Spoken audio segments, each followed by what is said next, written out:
Assalamualaikum warahmatullahi wabarakatuh. Untuk video kali ini kita akan masuk ke pembahasan pertama, yaitu mengenai zat gizi sumber tenaga. Materi yang akan dibahas, kita lihat dulu ya, apa saja sih yang akan kita pelajari di mata pelajaran ilmu gizi ini. Oke, di sini ada bagiannya. Di yang bagian kuning ini ada sumber zat tenaga, sumber zat pembangun, sumber zat gizi, dan sumber zat pengatur. Di sini itu adalah pengelompokan zat gizi berdasarkan fungsi ya. Fungsinya ada sebagai tenaga, pembangun, dan pengatur. Selanjutnya ada DKBM. DKBM ini singkatan dari daftar komposisi bahan makanan. Dan untuk DBPM ini adalah daftar bahan penukar makanan. Selanjutnya ada AKG. AKG ini artinya angka kecukupan gizi. Selanjutnya ada juga pembahasan mengenai menu seimbang. Menu seimbang ini kemudian diperjelas lagi atau dijabarkan menjadi menu untuk bayi dan balita, ada menu untuk remaja, menu dewasa dan manula, menu ibu hamil dan menyusui. Untuk di semester 1 ini, kita akan membahas 3 poin ini, yaitu zat gizi sumber tenaga, zat pembangun, dan zat pengatur.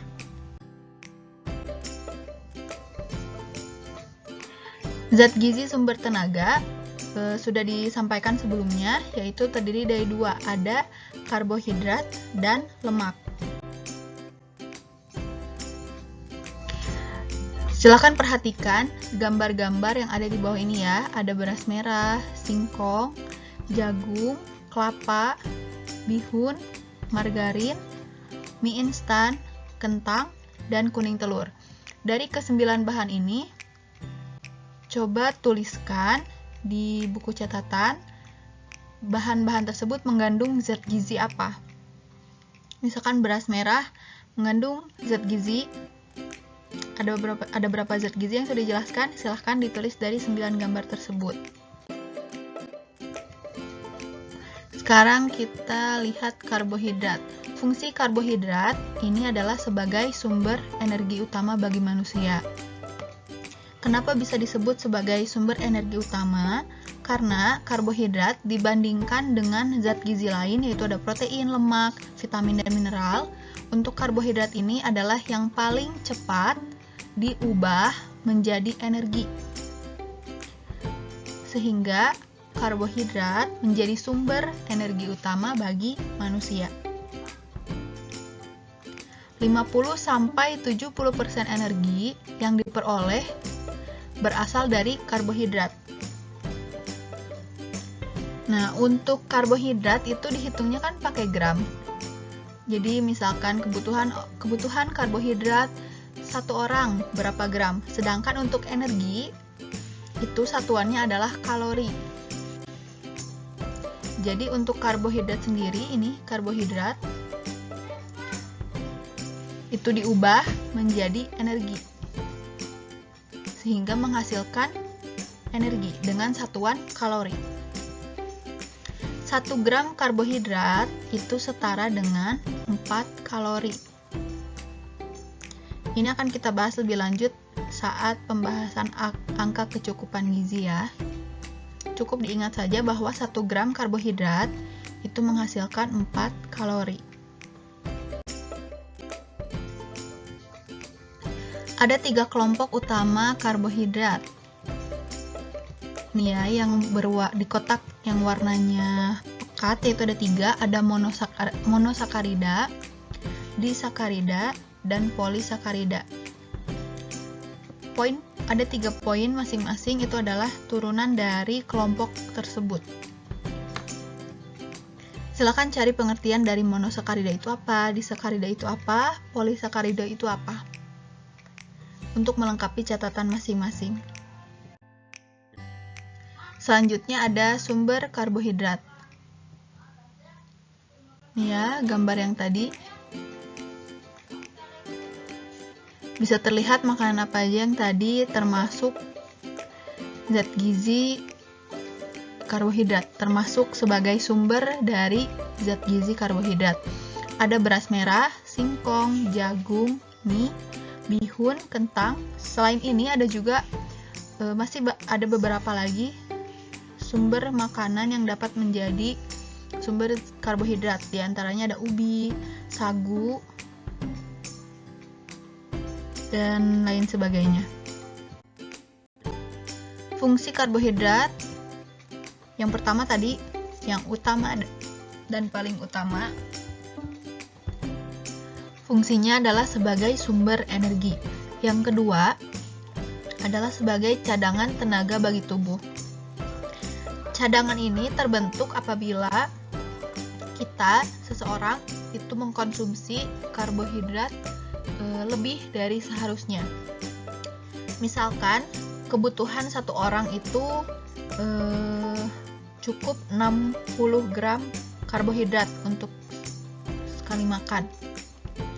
Tapi yang dikonsumsi itu misalkan 100. Sederhananya ya. Berarti di situ ada kelebihan 40 dan 40 gramnya itu disimpan sebagai cadangan, tapi disimpannya dalam bentuk lemak. Di situ fungsi karbohidrat. Jadi nanti ketika ada seseorang yang satu hari lebih dan hari berikutnya kurang, cadangan ini akan digunakan oleh tubuh. Terakhir adalah memberikan rasa kenyang. Rasa kenyang yang diperoleh itu berasal dari kuantitas atau jumlah yang dikonsumsi karbohidrat. Karena kan umumnya karbohidrat itu sumbernya dikonsumsi dalam jumlah yang cukup banyak dibandingkan konsumsi protein, lemak, dan sebagainya, sehingga memberikan rasa kenyang. Selanjutnya ada efek kekurangan dan kelebihan karbohidrat sebagai zat tenaga. Yang pertama ada obesitas atau kegemukan. Ini disebabkan oleh konsumsi yang berlebihan secara terus-menerus. Selanjutnya penyakit jantung. Penyakit jantung ini artinya bila kita mengkonsumsi karbohidrat secara berlebih, secara terus-menerus dapat memicu timbulnya penyakit jantung. Selanjutnya diabetes mellitus, karena sekali lagi karbohidrat itu dilihat tadi ada pengelompokannya itu monosakarida dan sebagainya, itu kelompok gula. Jadi apabila dikonsumsi secara berlebihan tentu saja kurang baik bagi kesehatan tubuh. Selanjutnya lactose intolerance. Ada lactose intolerance, lalu ada galaktosemia, penyakit kurang kalori dan protein. Dan terakhir adalah marasmus. Silahkan mulai dari lactose intolerance hingga marasmus, dicari pengertiannya, penyebabnya, dan cara mencegah dan menanggulanginya. Cukup dilengkapi di dalam catatan untuk kelengkapan masing-masing siswa.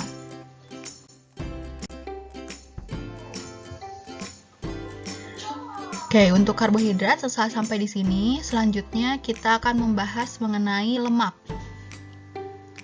Lemak juga masih termasuk ke dalam zat gizi sumber tenaga.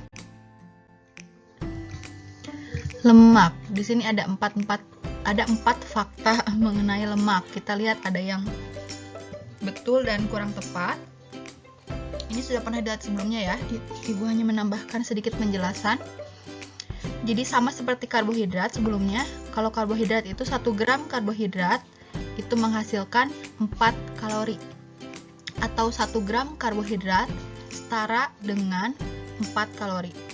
Sedangkan untuk lemak, 1 gram lemak menghasilkan energi sebesar 9,3 kalori. Atau secara sederhananya diingat bahwa 1 gram lemak menghasilkan 9 kalori. Betul. Lemak menghasilkan energi terbesar.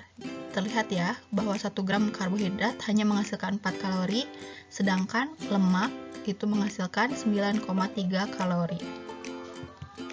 Lemak disimpan sebagai cadangan. Lemak disimpan sebagai cadangan dalam bentuk aslinya sebagai lemak.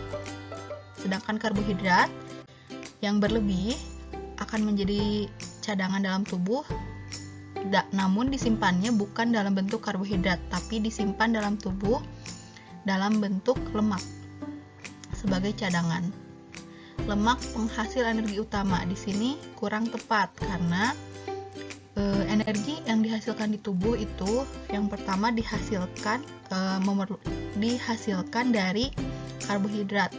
Yang kedua itu akan mengurai protein terlebih dahulu, baru yang terakhir akan diambil lemak. Apabila karbohidrat, protein yang dalam tubuh sudah habis dipakai untuk menjadi energi, baru lemak ini akan digunakan sebagai sumber energi di dalam tubuh.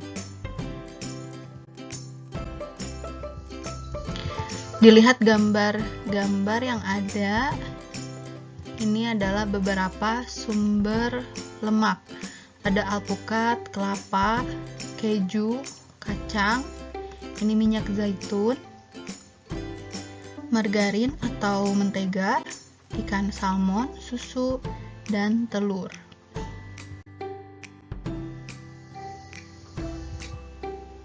Fungsi lemak sendiri, yang pertama sebagai sumber energi, tapi mesti diingat ya bahwa bukan sebagai sumber utama energi, yaitu sebagai yang kedua alat angkut vitamin larut lemak. Vitamin yang larut dalam lemak adalah vitamin A, vitamin D, vitamin E, dan vitamin K. Untuk memudah mengingatnya, vitamin AD, AD yang larut di dalam lemak. Yang ketiga sebagai penghemat protein, sebagai pelumas, memelihara suhu tubuh dan tubuh. Selanjutnya ada jenis-jenis lemak. Saturated fat atau lemak jenuh, polyunsaturated fat, monounsaturated fat, kolesterol, dan trans fatty acid atau asam lemak trans.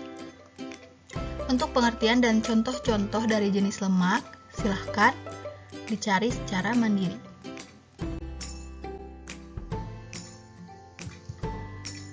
Efek dari kekurangan konsumsi lemak, yang pertama adalah terhambatnya penyerapan beberapa vitamin. Kenapa bisa terjadi? Seperti dijelaskan sebelumnya, bahwa ada beberapa vitamin yang larut di dalam lemak. Jika ada vitamin yang masuk ke tubuh, tapi untuk melarutkan yang nggak ada, itu akan menyebabkan terhambatnya penyerapan vitamin tersebut. Yang kedua, resiko penyakit jantung. Terlalu banyak ataupun terlalu sedikit juga itu tidak baik, sehingga dalam konsumsi lemak ini sebaiknya sesuai, secukupnya, tidak berlebihan, juga tidak sama sekali mengkonsumsi juga itu tidak baik ya. Yang terakhir ada resiko penyakit stroke. Oke, sekian penjelasan dari Ibu mengenai zat gizi sumber tenaga, karbohidrat dan lemak. Semoga bisa dipahami. Apabila ada yang ingin ditanyakan, silahkan ditanyakan melalui Google Classroom atau di grup ya, supaya bisa langsung terlihat oleh teman-temannya. Oke, terima kasih. Wassalamualaikum.